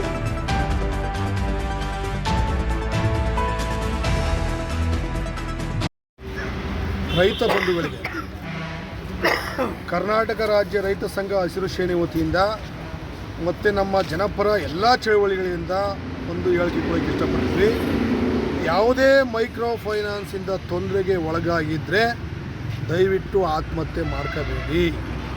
ನಿಮ್ಮ ಜೊತೆ ಕರ್ನಾಟಕ ರಾಜ್ಯ ರೈತ ಸಂಘ ಹಸಿರು ಸೇನೆ ಇದೆ, ಜೊತೆಗೆ ನಮ್ಮ ದಲಿತ ಪರ ಎಲ್ಲ ಸಂಘಟನೆಗಳಿದೆ, ಜನಪರ ಸಂಘಟನೆಗಳಿದೆ. ನಿಮ್ಮ ಜೀವ ಅತ್ಯಂತ ಅಮೂಲ್ಯವಾದದ್ದು. ಎಷ್ಟು ಸಾವಿರ ಕೋಟಿ ಕೊಟ್ಟರೂ ಜೀವ ಮಾತ್ರ ವಾಪಸ್ ಬರೋದಿಲ್ಲ. ನೀವೇನೇ ಸಮಸ್ಯೆ ಮಾಡ್ಕೊಂಡಿರಿ, ಎಷ್ಟೇ ಫೈನಾನ್ಸ್ಗಳು ಸಾಲ ತಗೊಂಡ್ರಿ, ದಯವಿಟ್ಟು ನಿಮ್ಮ ಜೀವವನ್ನು ತೊರೆಯುವಂಥ ಕೆಲಸವನ್ನು ಮಾಡಬೇಡಿ ಅಂತ ಕಳಕಳಿಯಿಂದ ನಾನು ಬೇಡ್ಕೊತಾ ಇದ್ದೀನಿ. ಬಂಧುಗಳೇ, ಕರ್ನಾಟಕ ರಾಜ್ಯಾದ್ಯಂತ ಇತ್ತೀಚೆಗೆ ಮೈಕ್ರೋ ಫೈನಾನ್ಸ್ ದೌರ್ಜನ್ಯದಿಂದ ಬಡ ಕುಟುಂಬಗಳ ಆತ್ಮಹತ್ಯೆಗಳು ಹೆಚ್ಚಾಗ್ತಾ ಇರ್ತಕ್ಕಂಥ ವಿಷಯವನ್ನು ನಾವು ಕೇಳ್ಪಟ್ಟಿದ್ದೇವೆ. ಇತ್ತೀಚೆಗೆ ನಂಜನಗೂಡು ತಾಲೂಕಿನಲ್ಲಿ ದಿನ ಕಳೆದಂತೆ ಇಂಥ ಆತ್ಮಹತ್ಯೆಗಳು ಹೆಚ್ಚಾಗ್ತಾ ಇದೆ. ನಿನ್ನೆನೂ ಸಹ ಅಂಬಳೆ ಅನ್ನೋ ಗ್ರಾಮದಲ್ಲಿ ಒಬ್ಬ ಮಹಿಳೆ ಈ ಒಂದು ದೌರ್ಜನ್ಯವನ್ನು ತಡೆಯಕ್ಕಾಗ್ದೇ ಆತ್ಮಹತ್ಯೆ ಮಾಡಿಕೊಂಡ್ರೆ, ಇವತ್ತು ಮಲ್ಕುಂಡಿ ಗ್ರಾಮದ ಒಬ್ಬ ಯುವಕ ತನ್ನ ಹೆಂಡತಿ ಸಾಲ ತಗೊಂಡ ಕಾರಣಕ್ಕೋಸ್ಕರ ಸಾಲ ಕಟ್ಟಲಿಕ್ಕಾಗ್ದೇ ಆ ಅಪಮಾನವನ್ನು ಸಹಿಸಲಾರದೆ ಇವತ್ತು ಆತ್ಮಹತ್ಯೆ ಮಾಡಿಕೊಂಡಿರ್ತಕ್ಕಂಥ ಒಂದು ಘಟನೆಗೆ ನಾವು ವಿಷಾದವನ್ನು ವ್ಯಕ್ತಪಡಿಸ್ತಾ, ಹಾಗೆ ಈ ಆತ್ಮಹತ್ಯೆಗೆ ಕಾರಣ ಆಗ್ತಕ್ಕಂಥ ಮೈಕ್ರೋ ಫೈನಾನ್ಸ್ನ ನಡೆ ಮತ್ತು ಸರ್ಕಾರದ ವಿರುದ್ಧ ನಾವು ಆಕ್ರೋಶವನ್ನು ವ್ಯಕ್ತಪಡಿಸ್ತಾ ಇದ್ದೇವೆ. ಏನು ಇತ್ತೀಚೆಗೆ ಮೈಕ್ರೋ ಫೈನಾನ್ಸ್ ಹಾವಳಿಗಳು ಹೆಚ್ಚಾಗಿ ಇಡೀ ಗ್ರಾಮೀಣ ಪ್ರದೇಶಗಳ ಬಡವರ ಬದುಕನ್ನು ಮೂರಾಬಟ್ಟೆಯಾಗಿಸಿ ಮತ್ತೆ ಬಡವರನ್ನು ಮತ್ತೆ ಬಡವರನ್ನಾಗಿ, ದರಿದ್ರನನ್ನಾಗಿ, ಮತ್ತು ಗ್ರಾಮದಿಂದ ಹೊರಹೋಗ್ತಕ್ಕಂಥ ಗೂಳೆ ಹೋಗ್ತಕ್ಕಂಥ ವ್ಯವಸ್ಥೆಯನ್ನು ನಿರ್ಮಾಣ ಆಗಿದೆ. ಇದಕ್ಕೆಲ್ಲ ನೇರ ಕಾರಣ ಈ ಒಂದು ಸರ್ಕಾರ ಅಂತ ನಾವು ಸರ್ಕಾರವನ್ನು ಆರೋಪಿಸ್ತಾ ಇದ್ದೇವೆ. ಮಾನ್ಯ ಮುಖ್ಯಮಂತ್ರಿಗಳು ಇತ್ತೀಚೆಗೆ ಈ ಮೈಕ್ರೋ ಫೈನಾನ್ಸ್ ಹಾವಳಿಯನ್ನು ತಪ್ಪಿಸಬೇಕು ಅಂತೇಳಿ ಕಠಿಣ ಕಾನೂನನ್ನು ನಾವು ಜರುಗಿಸ್ತೇವೆ ಅಂಥೇಳಿ ಅವರು ಈಗಾಗಲೇ ಆಶ್ವಾಸನೆಯನ್ನು ನೀಡಿದ್ರೂ ಸಹ 3-4 ದಿನದಿಂದ ಇತ್ತೀಚೆಗೆ ಸಾಕಷ್ಟು ಆತ್ಮಹತ್ಯೆಗಳನ್ನು ನಾವು ರಾಜ್ಯಾದ್ಯಂತ ನಾವು ನೋಡ್ತಾ ಇದ್ದೇವೆ. ಕೂಡಲೇ ಸರ್ಕಾರ ಗಂಭೀರವಾಗಿ ಪರಿಗಣಿಸಿ ಈ ಒಂದು ಮೈಕ್ರೋ ಫೈನಾನ್ಸ್ಗಳ ಈ ಹಾವಳಿಯನ್ನು ತಪ್ಪಿಸಬೇಕು. ಮತ್ತು ಈಗಾಗಲೇ ಏನು ಮೈಕ್ರೋ ಫೈನಾನ್ಸ್ನವರು ಕೇವಲ ಒಂದು ಆಧಾರ್ ಕಾರ್ಡ್ಗಳನ್ನು ತಗೊಂಡು ಅವರಿಗೆ ಲೋನ್ ಕೊಡೋದ್ರ ಮುಖಾಂತರ ಹೆಚ್ಚು ಹೆಚ್ಚು ಸಾಲಗಾರರಾಗಿ ಮಾಡ್ತಾಯಿದ್ದಾರೆ. ಆದರೆ ಸರ್ಕಾರದ ರಾಷ್ಟ್ರೀಕೃತ ಬ್ಯಾಂಕ್ಗಳು ಒಬ್ಬ ರೈತ ಅಥವಾ ಒಬ್ಬ ಬಡವ ತನ್ನ ಜೀವನಕ್ಕಾಗಿ ಏನಾದರೂ ಸ್ವಂತ ಉದ್ಯೋಗವನ್ನು ಮಾಡ್ತೇನೆ ಅಂತ ಹೇಳಿದರೆ ಕೇವಲ ಆಧಾರ್ ಕಾರ್ಡ್ ಕೊಟ್ಟರೆ ಸಾಲಲ್ಲ, ಅವರೆಲ್ಲ ದಾಖಲೆಗಳನ್ನು ಒದಗಿಸಬೇಕಾಗುತ್ತೆ. ಆದರೆ ಮೈಕ್ರೋ ಫೈನಾನ್ಸ್ನವರು ಕೇವಲ ಆಧಾರ್ ಕಾರ್ಡ್ ಕೊಡ್ತಕ್ಕಂಥ ಸಾಲವನ್ನು ಈ ಒಂದು ರಾಷ್ಟ್ರೀಕೃತ ಬ್ಯಾಂಕ್ಗಳು ಯಾಕೆ ಕೊಡೋಕ್ಕಾಗ್ತಾ ಇಲ್ಲ? ಕೂಡಲೇ ಸರ್ಕಾರ ಆ ರೀತಿಯೂ ಅದನ್ನು ಗಂಭೀರವಾಗಿ ಚಿಂತನೆಯನ್ನು ಮಾಡಬೇಕಾಗಿದೆ. ಮತ್ತು ಈಗೇನು ನಂಜನಗೂಡು ತಾಲೂಕಿನಲ್ಲಿ ಈ ಮೈಕ್ರೋ ಫೈನಾನ್ಸ್ ಹಾವಳಿಗಳಿಂದ ಏನು ಈಗಾಗಲೇ ಆತ್ಮಹತ್ಯೆ ಮಾಡ್ಕೊಂಡಿದ್ದಾರೆ ಆ ಕುಟುಂಬಗಳಿಗೆ ಮೈಕ್ರೋ ಫೈನಾನ್ಸ್ ಕಂಪ್ನಿಯವರು ಕೂಡಲೇ ತಲಾ 25 ಲಕ್ಷ ಪರಿಹಾರವನ್ನು ಕೊಡಬೇಕು. ಮತ್ತು ಸರ್ಕಾರ ಕೂಡಲೇ ಅವ್ರ ಮೇಲೆ ಮೈಕ್ರೋ ಫೈನಾನ್ಸ್ಗಳ ಕಂಪ್ನಿಯ ಮೇಲೆ ಕ್ರಿಮಿನಲ್ ಮೊಕದ್ದಮೆಯನ್ನು ಹೂಡಬೇಕು. ಮತ್ತು ಈಗಾಗಲೇ ತಹಸೀಲ್ದಾರರು ನಂಜನಗೂಡು ತಾಲೂಕಿನಲ್ಲಿ ಏನೇನು ಈ ಥರದ ಮೈಕ್ರೋ ಫೈನಾನ್ಸ್ನವರು ಈಗಾಗಲೇ ಗ್ರಾಮಗಳಿಗೆ ಹೋಗ್ತಾ ಇದ್ದಾರೋ ಅವ್ರನ್ನ ಕೂಡಲೇ ಸಂಪರ್ಕಿಸಿ ಪ್ರತಿಯೊಂದು ಮೈಕ್ರೋ ಫೈನಾನ್ಸ್ ಬ್ಯಾಂಕ್ಗಳಿಗೂ ಸಹ ಒಂದು ಸ್ಟ್ರಿಕ್ಟಾಗಿ ಒಂದು ಆದೇಶವನ್ನು ಮಾಡಿ ಯಾವುದೇ ಕಾರಣಕ್ಕೂ ಗ್ರಾಮೀಣ ಮಹಿಳೆಯರಿಗೆ ಸಾಲ ಮರುಪಾವತಿ ವಸೂಲಿಗೆ ಯಾವುದೇ ಒತ್ತಡವನ್ನು ಏರ್ದೇನೆ ಅವರಿಗೆ ಕಾಲಾವಕಾಶಗಳ ಕೊಡಬೇಕು, ಅವರ ಸ್ಥಿತಿಗತಿಗಳನ್ನು ಅರಿತುಕೋಬೇಕು ಅಂತೇಳಿ ಈಗಾಗಲೇ ತಹಸೀಲ್ದಾರ್ ಒಂದು ಆದೇಶವನ್ನು ಮಾಡಬೇಕು. ಇಲ್ಲ ಅಂತಂದರೆ ನಾವು ತಾಲೂಕಿನಾದ್ಯಂತ ಜನಪರ ಚಳುವಳಿಗಳು, ರೈತ ಚಳುವಳಿ, ದಲಿತ ಚಳುವಳಿಗಳು, ಉಗ್ರವಾದ ಹೋರಾಟವನ್ನು ನಾವು ಮಾಡಬೇಕಾಗುತ್ತೆ. ಈಗಾಗಲೇ ನಾವು ಈಗೇನು ಈ ಮಲಕುಂಡಿ ಗ್ರಾಮದ ಪುಟ್ಟಸ್ವಾಮಿ ಅನ್ನೋ ಶವ ಏನು ಬಂದಿದೆ, ಅವನು ಸಾವು ಕೃಷ್ಣಮೂರ್ತಿ ಅನ್ನೋ ವ್ಯಕ್ತಿ ಸಾವು ಏನಾಗಿದೆ, ಆ ಸಾವನ್ನು ನಾವು ವ್ಯರ್ಥ ಆಗಕ್ಕೆ ಬಿಡಲ್ಲ. ಅವನು ಆ ಸಾವು ಸಾರ್ಥಕತೆ ಆಗಬೇಕು ಅಂತಂದರೆ ಈ ಒಂದು ಸಾವಿನ ಮುಖಾಂತರ ತಹಸೀಲ್ದಾರ್ ಒಂದು ಸ್ಟ್ರಿಕ್ಟಾಗಿ ಆದೇಶ ಮಾಡಬೇಕು, ಎಲ್ಲ ಮೈಕ್ರೋ ಫೈನಾನ್ಸ್ಗಳ ಹಾವಳಿಯನ್ನು ತಪ್ಪಿಸಬೇಕು. ಅದಕ್ಕಾಗಿ ನಾವು ಇವತ್ತು ಸಾಂಕೇತಿಕವಾಗಿ ಆ ಆದೇಶ ಆಗೋ ತನಕ ತಾಲೂಕು ಆಫೀಸ್ ಮುಂಭಾಗ ನಾವು ಈ ಶವವನ್ನು ಇಟ್ಕೊಂಡು ಸರ್ಕಾರ ಮತ್ತು ತಾಲೂಕು ಆಡಳಿತದ ವಿರುದ್ಧ ಎಚ್ಚರಿಕೆಯನ್ನು ಕೊಡಲಿಕ್ಕೆ ಒಂದು ಹೋರಾಟವನ್ನು ಮಾಡ್ತೇವೆ ಅಂತ ಈ ಸಂದರ್ಭದಲ್ಲಿ ನಾವು ಎಚ್ಚರಿಕೆಯನ್ನು ಕೊಡ್ತಾ ಇದ್ದೇವೆ. ಕೂಡಲೇ ಆ ರೀತಿಯಲ್ಲಿ ಒಂದು ಪ್ರಕ್ರಿಯೆಯನ್ನು ಕೈಗೊಳ್ಳಬೇಕು ಅಂತ ತಹಸೀಲ್ದಾರು ಮತ್ತು ತಾಲೂಕು ಆಡಳಿತಕ್ಕೆ ನಾನು ಮನವಿ ಮಾಡ್ತಾ ಇದ್ದೀನಿ. ಜೈ ಹಿಂದ್, ಜೈ ಭೀಮ್, ಜೈ ಭಾರತ್.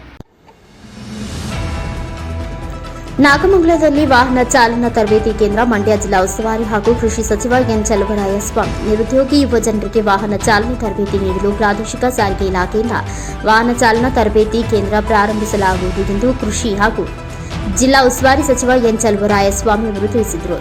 ಅವರು ಇಂದು ಬೆಳ್ಳೂರಿನಲ್ಲಿ ನಡೆದ ಜನಸಂಪರ್ಕ ಸಭೆಯನ್ನು ಉದ್ಘಾಟಿಸಿ ತರಬೇತಿ ಕೇಂದ್ರ ಪ್ರಾರಂಭಿಸಲು 9.5 ಎಕರೆ ಸ್ಥಳವನ್ನು ಪ್ರಾದೇಶಿಕ ಸಾರಿಗೆ ಇಲಾಖೆಗೆ ಹಸ್ತಾಂತರಿಸಿ ಮಾತನಾಡಿದರು. 31 ಕೋಟಿ ರೂಪಾಯಿ ವೆಚ್ಚದಲ್ಲಿ ಬೆಳ್ಳೂರು ಪಟ್ಟಣಕ್ಕೆ ಕುಡಿಯುವ ನೀರು ಸರಬರಾಜು ವಿತರಣಾ ಜಾಲ ವ್ಯವಸ್ಥೆಯನ್ನು ಒದಗಿಸುವ ಯೋಜನೆಗೆ ಶಂಕುಸ್ಥಾಪನೆ ನೆರವೇರಿಸಲಾಗಿದೆ. ಇದರಿಂದ ಹೆಚ್ಚುವರಿ ಟ್ಯಾಂಕ್ ಹಾಗೂ ಮನೆ ಮನೆಗೆ ಕುಡಿಯುವ ನೀರಿನ ನಳ ಸಂಪರ್ಕ ಒದಗಿಸಲಾಗುವುದು ಎಂದು ಪಟ್ಟಣ ಪಂಚಾಯಿತಿ ವ್ಯಾಪ್ತಿಗೆ ಹೆಚ್ಚಳವಾಗುತ್ತಿದ್ದು 70 ಕೋಟಿ ರೂಪಾಯಿ ವೆಚ್ಚದಲ್ಲಿ ಒಳಚರಂಡಿ ಕೆಲಸಗಳು ಹಾಗೂ ಸುತ್ತಮುತ್ತಲಿನ ರಸ್ತೆಯನ್ನು 7 ಕೋಟಿ ರೂಪಾಯಿ ವೆಚ್ಚದಲ್ಲಿ ಅಭಿವೃದ್ಧಿಪಡಿಸಲಾಗುವುದು ಎಂದು. ಬೆಳ್ಳೂರಿನಲ್ಲಿ ಪಟ್ಟಣ ಪಂಚಾಯಿತಿ ಹೊಸ ಕಟ್ಟಡ, ಬಸ್ ನಿಲ್ದಾಣ, ನಾಡ ಕಚೇರಿ ಕಟ್ಟಡ ನಿರ್ಮಾಣಕ್ಕೆ ಅಗತ್ಯ ಕ್ರಮ ವಹಿಸಲಾಗುವುದು ಎಂದು ಅವರು ಬಸ್ ನಿಲ್ದಾಣಕ್ಕೆ ಮಂಜೂರು ಮಾಡಲಾಗಿರುವ 1 ಎಕರೆ 30 ಗುಂಟೆ ಸ್ಥಳವನ್ನು ಹಸ್ತಾಂತರ ಮಾಡಿದರು. ಕಾರ್ಯಕ್ರಮದಲ್ಲಿ ಉಪವಿಭಾಗಾಧಿಕಾರಿ ಶ್ರೀನಿವಾಸ್, ತಹಸೀಲ್ದಾರ್ ಆದರ್ಶ, ಬೆಳ್ಳೂರು ಪಟ್ಟಣ ಪಂಚಾಯಿತಿ ಅಧ್ಯಕ್ಷೆ ಲಕ್ಷ್ಮಮ್ಮ, ಮೂಡ್ಲಪ್ಪ, ದಿನೇಶ್, ಸುರೇಶ್, ರಾಜೇಶ್ ಸೇರಿದಂತೆ ಇನ್ನಿತರೆ ಗಣ್ಯರು ಉಪಸ್ಥಿತರಿದ್ದರು. TS Shashikant, NKS TV 4 news, Mysuru.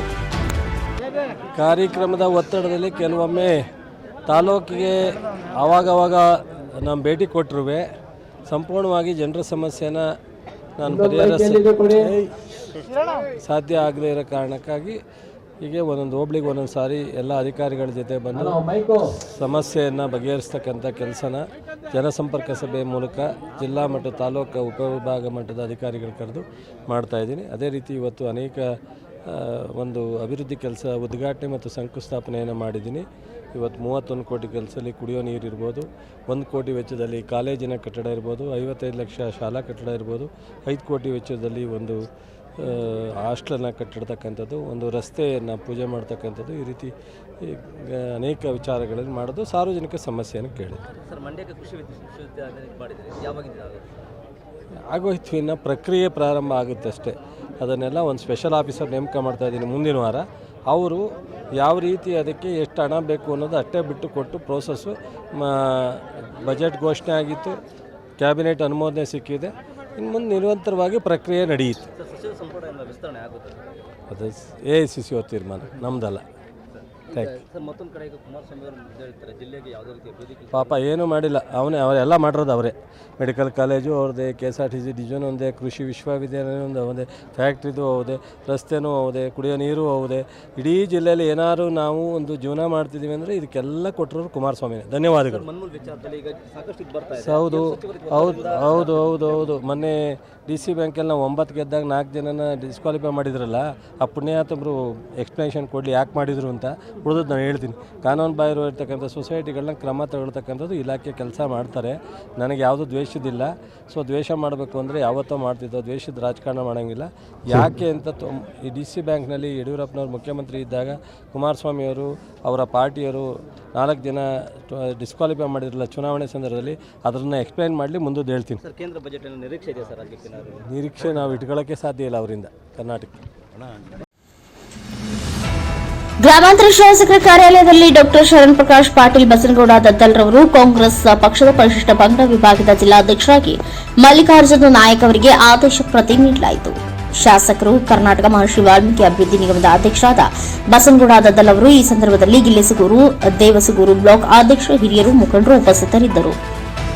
ಪಾಲ್ಗೊಳ್ಳಬೇಕು ಮತ್ತು ಜಿಲ್ಲೆಯಾದ್ಯಂತ ಪ್ರವಾಸ ಮಾಡಿ ST ಘಟಕದ ಒಂದು ಏನು ಘಟಕವನ್ನು ಭಾಳ ಕ್ರಿಯಾಶೀಲವಾಗಿ ಪರಿಣಾಮಕಾರಿಯಾಗಿ ನೀವು ಸಂಘಟನೆ ಮಾಡಬೇಕು ಮತ್ತು ಬೇರೆ ಬೇರೆ ಪಕ್ಷಗಳಿಗೆ ಚದುರಿ ಹೋಗಿರುವಂಥ ನಮ್ಮ ಪರಿಶಿಷ್ಟ ಪಂಗಡದ ಪ್ರಭಾವಿ ಮುಖಂಡರನ್ನು ಗುರುತಿಸಿ ಅವರನ್ನು ಪಕ್ಷಕ್ಕೆ ಮತ್ತೆ ಸೇರಿಸಿಕೊಳ್ಳುವಂಥ ಒಂದು ಪ್ರಯತ್ನ ಮಾಡಬೇಕು.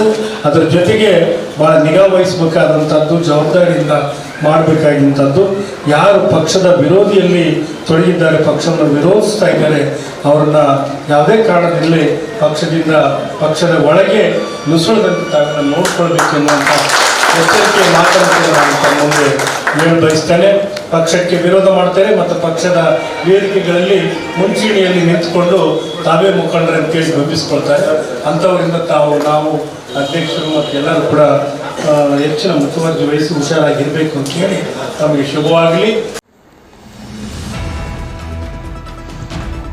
ಗದಗ ಜಿಲ್ಲೆ ಗಜೇಂದ್ರಗಡ ತಾಲೂಕು ನರೇಗಲ್ ಪಟ್ಟಣದಲ್ಲಿ ಶ್ರೀ ಅಭಿನವ ಅನ್ನದಾನೇಶ್ವರ ಕಿವುಡ ಮಕ್ಕಳ ವಸತಿ ಶಾಲೆಯಲ್ಲಿ ನರೇಗಲ್ ಕಾಂಗ್ರೆಸ್ ಸಹಕಾರ ಘಟಕದ ವತಿಯಿಂದ ಮಿಥುನ್ಜಿ ಪಾಟೀಲ್ ಅವರ 47ನೇ ಹುಟ್ಟುಹಬ್ಬವನ್ನು ಕಿವಿಡ ಮುಖ ಶಾಲೆಯಲ್ಲಿ ಆಚರಿಸಲಾಯಿತು. ಈ ಸಂದರ್ಭದಲ್ಲಿ ಮಕ್ಕಳಿಗೆ ನೋಟ್ಬುಕ್ ಮತ್ತು ಸಿಹಿ ಊಟವನ್ನು ಬಡಿಸುವ ಮೂಲಕ ಮಿಥುನ್ಜಿ ಅವರ ಹುಟ್ಟುಹಬ್ಬವನ್ನು ನರೇಗಲ್ ಮುಜರಿಹಳ್ಳಿಯ ಎಲ್ಲ ಕಾಂಗ್ರೆಸ್ ಕಾರ್ಯಕರ್ತರು ಆಚರಿಸಿದರು. ಇದೇ ಸಂದರ್ಭದಲ್ಲಿ ಇಲ್ಲಿಯ ಸಿಬ್ಬಂದಿ ವರ್ಗದವರು ಆತ್ಮೀಯವಾಗಿ ಬರಮಾಡಿಕೊಂಡು ಸಂಭ್ರಮಿಸಿದರು. Shivasangayya, Shantayya Namath, NKS TV 4 news, Gajendragad.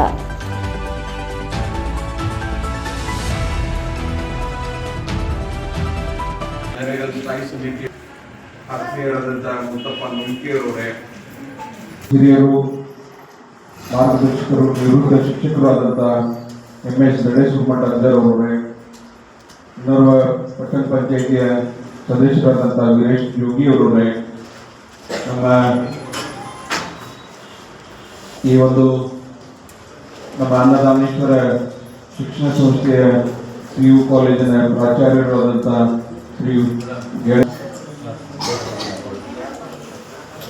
ಶ್ರೀಮತಿಯವರಾದಂತಹ Shashikala Patil ಅವರವರೇ, ತಮ್ಮೆಲ್ಲರಿಗೂ ಕೂಡ ನನ್ನ ಹೃತ್ಪೂರ್ವಕ ನಮಸ್ಕಾರಗಳನ್ನು ಸಲ್ಲಿಸಿ, ಏನು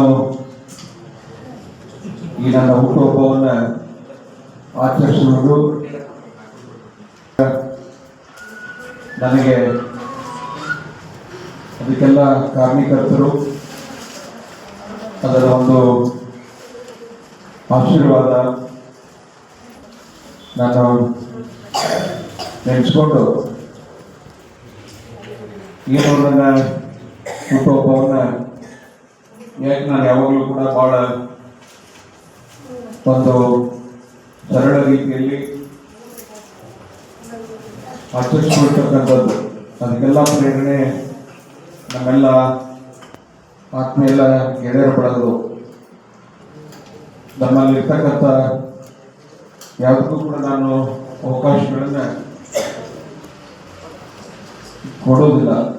ಅಂದರೆ ಭಾಳ ಒಂದು ಮಿಥುನ್ ಪಾಟೀಲ್ ಅವರ 40ನೇ ಜನ್ಮದಿನದ ನಿಮಿತ್ತವಾಗಿ ನೋಟುಗಳ ವಿತರಣೆ ಕಾರ್ಯಕ್ರಮದ ಅಧ್ಯಕ್ಷತೆಯನ್ನು ವಹಿಸಿರುವಂಥ ಗೌಡರ್ ಸರ್ ಮತ್ತು ವೈಸಿ ಪಾಟೀಲ್ ಗುರುಗಳೇ, ಶ್ರೀಮತಿ ನಲಾಪ ರೇಣುಕಾ ಧರ್ಮಾಕರ್ ಮತ್ತು ಪಟ್ಟಣ ಪಂಚಾಯತ್ ಅಧ್ಯಕ್ಷರಾದಂಥ ಫಕೀರಪ್ಪ ಮಳ್ಳಿಯವರು, ಉಪಾಧ್ಯಕ್ಷರಾದ ಕುಮಾರಸ್ವಾಮಿ ಅವರು ಮತ್ತು ಈ ಶಾಲೆಯ ಹೆಡ್ ಮಾಸ್ಟರ್ ಆದಂಥ ಯೋಗಿಯವರು ಮತ್ತು ಮುತ್ತಣ್ಣ ಮತ್ತು ಎಲ್ಲ ನಮ್ಮ ಕಾರ್ಯಕರ್ತ ಬಂಧುಗಳೇ ಮತ್ತು ಮುದ್ದು ಮಕ್ಕಳೇ ಮತ್ತು ಈ ಶಾಲೆಯ ಸಿಬ್ಬಂದಿ ವರ್ಗಗಳೇ, ಇವತ್ತು ನಾವು ಮಿಥುನ್ ಜಿಯವರ 47ನೇ ಹುಟ್ಟುಹಬ್ಬವನ್ನು ನಾವು ಆಚರಣೆ ಮಾಡ್ತೇವೆ.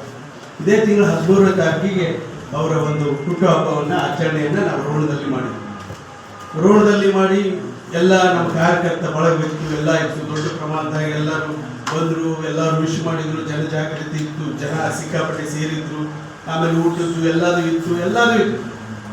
ಆದರೆ ಮಿಥುನ್ ಜಿ ಪಾಟೀಲ್ ಅವರು ಒಂದು ಮಾತು ಹೇಳಿದರು. ಕಳೆದ ನಾವು ಒಂದು 8 ವರ್ಷದಿಂದ ನಮ್ಮ ಅಲ್ಲಾ ಬಕ್ಷಿ ಅವರ ಒಂದು ನೇತೃತ್ವದೊಳಗೆ ನಮ್ಮ ನರೇಗಾದಲ್ಲಿ ಇದೇ ತಿಂಗಳ ಜನವರಿ ತಿಂಗಳಲ್ಲಿ ನಾವು ಅವರ ಮಿಥುನ್ ಜಿ ಅವರ ಹುಟ್ಟುಹಬ್ಬವನ್ನು ಆಚರಣೆ ಮಾಡ್ತೇವೆ.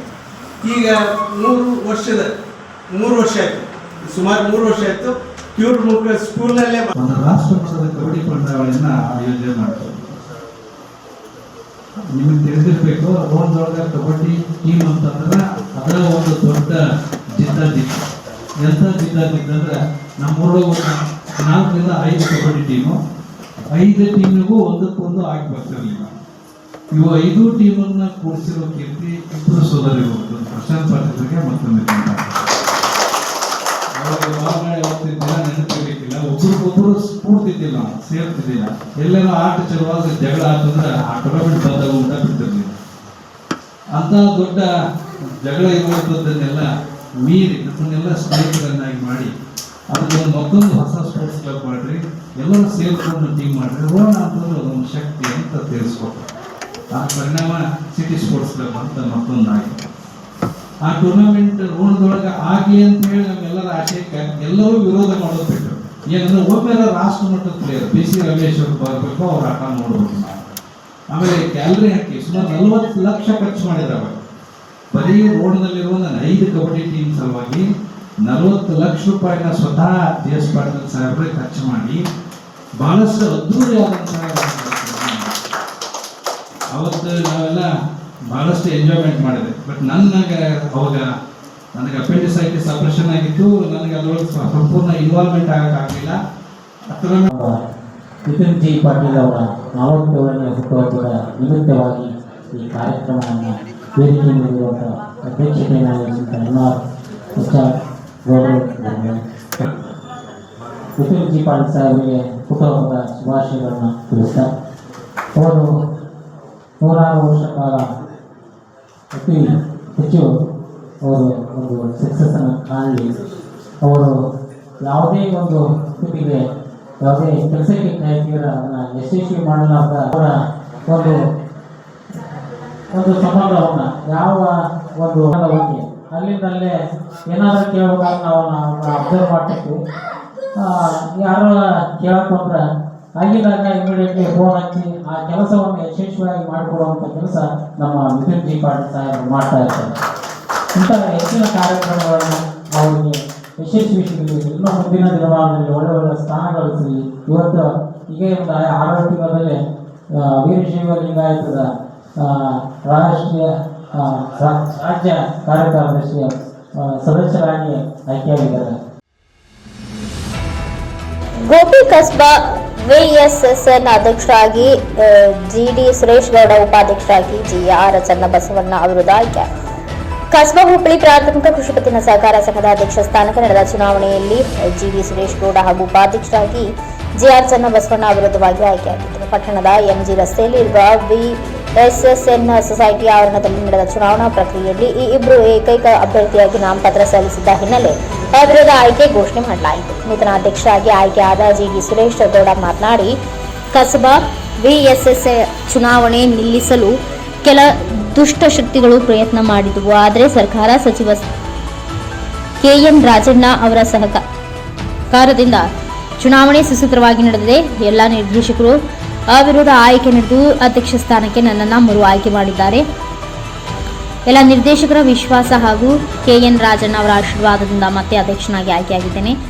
ಸಂಘದ ಸದಸ್ಯರಾದ ನರಸಿಂಹಮೂರ್ತಿ, ಜಗದೀಶ್ ಶೆಟ್ಟಿ, ರಘು, ಗೋವಿಂದರಾಜು, ಕುಂಬಣ್ಣ, ನಾಗರಾಜು, ಎಪಿಎಂಸಿ ಮಾಜಿ ಅಧ್ಯಕ್ಷ ಕಳ್ಳಿಪಾಳ್ಯ, ಲೋಕೇಶ್, ಡಿಸಿಸಿ ಬ್ಯಾಂಕ್ ನಿರ್ದೇಶಕ ಸೇರಿದಂತೆ ಅನೇಕ ಉಪಸ್ಥಿತರಿದ್ದರು.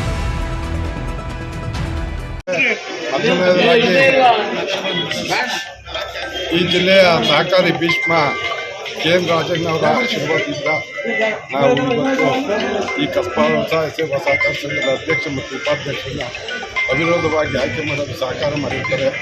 ಅವರ ಆಶೀರ್ವಾದದಿಂದ ಇವತ್ತು ಈ ಜಿಲ್ಲೆಯಲ್ಲಿ ಸಹಕಾರಿ ಕ್ಷೇತ್ರ ಅತ್ಯುತ್ತಮವಾಗಿ ಬೆಳೀತಾ ಇದೆ. ಕೆಲವು ದುಷ್ಟಶಕ್ತಿಗಳು ಈ ಚುನಾವಣೆಯನ್ನು ತಡಿಬೇಕು ಅಂತ ಎಷ್ಟೇ ಪ್ರಯತ್ನ ಮಾಡಿದ್ರು ಸಹ ರಾಜಣ್ಣ ಅವರ ಆಶೀರ್ವಾದದಿಂದ ಈ ಚುನಾವಣೆ ನಡೆದಿದೆ. ಅವರ ಆಶೀರ್ವಾದದಿಂದ ನಾವು ಅಧ್ಯಕ್ಷ, ಉಪಾಧ್ಯಕ್ಷರು ಹಾಗೂ ಎಲ್ಲ ನಿರ್ದೇಶಕರು ಆಯ್ಕೆ ಆಗಿದ್ದೀವಿ. ಎಲ್ಲ ನಮ್ಮ ಗುಬ್ಬಿ ತಾಲೂಕು, ಗುಬ್ಬಿ ಕಸ್ಬಾ ವ್ಯಾಪ್ತಿಯ ನಮ್ಮ ವ್ಯಾಪ್ತಿ ಎಲ್ಲ ಬರುವಂಥ ರೈತರಿಗೆ ಮುಂದಿನ ದಿನಗಳಲ್ಲಿ ಹೆಚ್ಚಿನ ಅನುದಾನ ತಂದು ಬಡ್ಡಿ ರಹಿತ ಸಾಲ ಇನ್ನೂ ಹೆಚ್ಚಾಗಿ ಈಗಾಗಲೇ 3 ಕೋಟಿ ಕೊಟ್ಟಿದೆ. ಇನ್ನೂ ಒಂದು 3 ಕೋಟಿ ರಾಜಣ್ಣ ಅವರ ಸಹಕಾರದಿಂದ ಕೊಟ್ಟು ಈ ರೈತರಿಗೆ ಅನುಕೂಲ ಮಾಡುವಂಥ ಕೆಲಸನ ನಾವು ಪ್ರಾಮಾಣಿಕವಾಗಿ ಎಲ್ಲ ನಿರ್ದೇಶಕರು ಮತ್ತು ನಾನು ಸಹ ಮಾಡ್ತೀವಿ. ಗುಬ್ಬಿ ಕಸ್ಬಾ ವ್ಯಾಪ್ತಿ ಎಲ್ಲ ರೈತರಿಗೂ ಹೃತ್ಪೂರ್ವಕ ಅಭಿನಂದನೆಗಳನ್ನ ಈ ಮೂಲಕ ಸಲ್ಲಿಸ್ತಾ ಇದ್ದೀವಿ. ಕೃಷಿ ಪತ್ತಿನ ಸಹಕಾರ ಸಂಘದಿಂದ ನನ್ನನ್ನು ಉಪಾಧ್ಯಕ್ಷರು ಮಾಡಿದಂಥ ಎಲ್ಲ ಸದಸ್ಯರಿಗೂ ಮತ್ತು ಜಿ.ಆರ್. ಸುರೇಶ್ ಗೌಡರಿಗೂ ನಾನು ಹೃತ್ಪೂರ್ವಕ ಅಭಿನಂದನೆ ಸಲ್ಲಿಸ್ತೇನೆ. ಹಾಗೂ ನಮಗೆ ಸಹಾಯ ಮಾಡೋಂಥ MLA ರಾಜಣ್ಣನವರು ಅವ್ರಿಗೂ ಸಹ ನಾನು ವಂದನೆಗಳನ್ನು ಸಲ್ಲಿಸ್ತೇನೆ. ಈ ಮುಂದೆ ಕೃಷಿ ಇದರಲ್ಲಿ ಏನೇ ರೈತರಿಗೆ ಆಗ ಅನುಕೂಲ ಬಂದರೂ ನಾನು ಅವ್ರ ಜೊತೆ ಸಹಕಾರ ಕೊಟ್ಟು ಕೆಲಸ ಮಾಡ್ತೀನಿ ಅಂತ ನಾನು ಹೇಳಬಲ್ಲೆ. 2 ಮಾತು ಹೇಳಬಲ್ಲೆ ಅಂತ ಹೇಳಿ ನಾನು 2 ಮಾತು ಮುಗಿಸ್ತೇನೆ. ರಾತ್ರಿ ಇಡೀ ಪೊಲೀಸರ ಹುಡುಕಾಟ, ಮಸ್ಕಿ, ಅನುಮಾನಾಸ್ಪದ ವ್ಯಕ್ತಿಗಳ ತೇರ್ಗಾಟ, ಸಾರ್ವಜನಿಕರಲ್ಲಿ ಆತಂಕ. ಮಸ್ಕಿ ರಾಯಚೂರು ಜಿಲ್ಲಾ ಪಟ್ಟಣದ ಬಸವೇಶ್ವರ ನಗರದ ಪರಾಪುರ ರಸ್ತೆ ಬಸನಗೌಡ ಪಾಟೀಲ್ ತೋಟದ ಸಮೀಪ ಮುಸ್ಕುದಾರಿ ವ್ಯಕ್ತಿಗಳ ಗುಂಪೊಂದು ಬಡಿಗೆ ಕಬ್ಬಿಣದ ರಾಡ್ ಹಿಡಿದುಕೊಂಡು ರಾತ್ರಿ ತಿರುಗಾಡುತ್ತಿದ್ದನ್ನ ಜನರಲ್ಲಿ ಸಾರ್ವಜನಿಕರ ಆತಂಕ ಸೃಷ್ಟಿಸಿದೆ. ಹೌದು, ರಾತ್ರಿ 10 ಗಂಟೆಗೆ ಬೆಳಗಿನ ಜಾವ 5:15 ಗಂಟೆವರೆಗೂ ಪೊಲೀಸರು ಜಾಲವಾಡಿಯಾದರೂ ಆ ಗುಂಪು ಪತ್ತೆಯಾಗಲಿಲ್ಲ.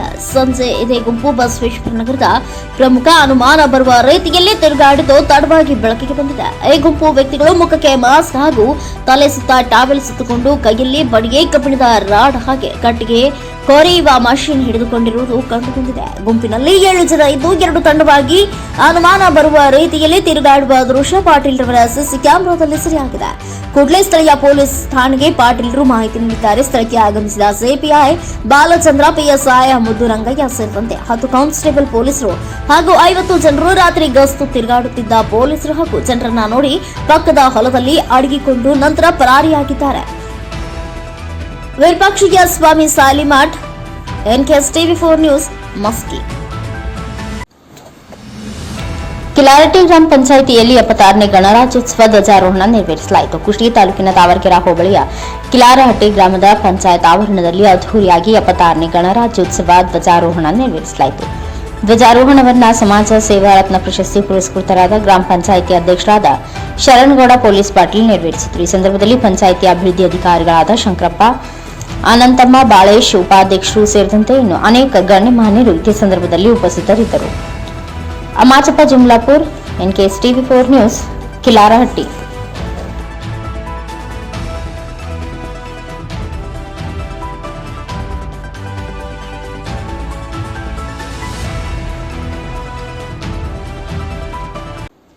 ಲಕ್ಷ್ಮೇಶ್ವರ ಪೊಲೀಸ್ ಠಾಣೆಯಿಂದ ಭರ್ಜರಿ ಕಾರ್ಯಾಚರಣೆ. ಲಕ್ಷ್ಮೇಶ್ವರ ಬಸ್ ನಿಲ್ದಾಣದಲ್ಲಿ ಪ್ರತ್ಯೇಕ 2 ಪ್ರಕರಣಗಳಲ್ಲಿ ಕಳ್ಳತನವಾಗಿದ್ದ. ಒಂದು ಪ್ರಕರಣಕ್ಕೆ ಸಂಬಂಧಿಸಿದಂತೆ ಶಿಗ್ಲಿ ಗ್ರಾಮದ ಮಹಿಳೆಯೊಬ್ಬಳ ವ್ಯಾನಿಟಿ ಬ್ಯಾಗ್ನಲ್ಲಿದ್ದ 90,000 ರೂಪಾಯಿ, 15 ಗ್ರಾಂ ತೂಕದ ಬಂಗಾರದ ನಕ್ಲೆಸ್. 2 ಪ್ರಕರಣಗಳ ಸಂಬಂಧಿಸಿದಂತೆ ಬಸ್ ನಿಲ್ದಾಣದಲ್ಲಿ ಮಹಿಳೆಯೊಬ್ಬಳ ಕೈ ಚೀಲದಲ್ಲಿದ್ದ 90,000 ರೂಪಾಯಿ ಕಿಮ್ಮತ್ತಿನ 15 ಗ್ರಾಂ ತೂಕದ ಬಂಗಾರದ ಚೈನ್ ಕಳ್ಳತನವಾದ ಬಗ್ಗೆ ಪ್ರಕರಣಗಳು ದಾಖಲಾಗಿದ್ದವು. ಪ್ರಕರಣವನ್ನ ಪತ್ತೆ ಹಚ್ಚಲು ಗದಗ ಜಿಲ್ಲಾ ಡಿವೈಎಸ್ಪಿ ಸಾಹೇಬರು ಶಿರಹಟ್ಟಿ ವೃತ್ತ ಸಿಪಿಐ ನಾಗರಾಜ್ ಮಾಡಳಿ ಅವರ ನೇತೃತ್ವದಲ್ಲಿ ತಂಡವನ್ನು ರಚಿಸಲಾಗಿತ್ತು. ಪ್ರಕರಣವನ್ನ ಬೆನ್ನಹತ್ತಿದ ಲಕ್ಷ್ಮೇಶ್ವರ ಪೊಲೀಸ್ ಠಾಣೆ PSI Nagaraj Gadad, crime PSI TK Rathod, ASI NA Moulvi ಅವರ ತಂಡ ಭರ್ಜರಿ ಕಾರ್ಯಾಚರಣೆ ನಡೆಸಿದ ತಂಡ ಸಮೀರ್ ಶೇಖ್ ತಂದೆ ಅಮರ್ ಶೇಖ್ 26 ವರ್ಷ ಮತ್ತು ಅಶೋಕ್ ಕಾಳೆ 41 ವರ್ಷದ ಮಹಾರಾಷ್ಟ್ರ ಮೂಲದ ಕಳ್ಳರನ್ನ ಪತ್ತೆ ಹಚ್ಚುವಲ್ಲಿ ಯಶಸ್ವಿಯಾಗಿದ್ದಾರೆ. ಇವರ ಕಾರ್ಯಕ್ಕೆ ಮೇಲಾಧಿಕಾರಿಗಳು ಪ್ರಶಂಸೆ ವ್ಯಕ್ತಪಡಿಸಿದ್ದಾರೆ. Veeranna Hadapad, NKS TV4 news, Lakshmeshwar.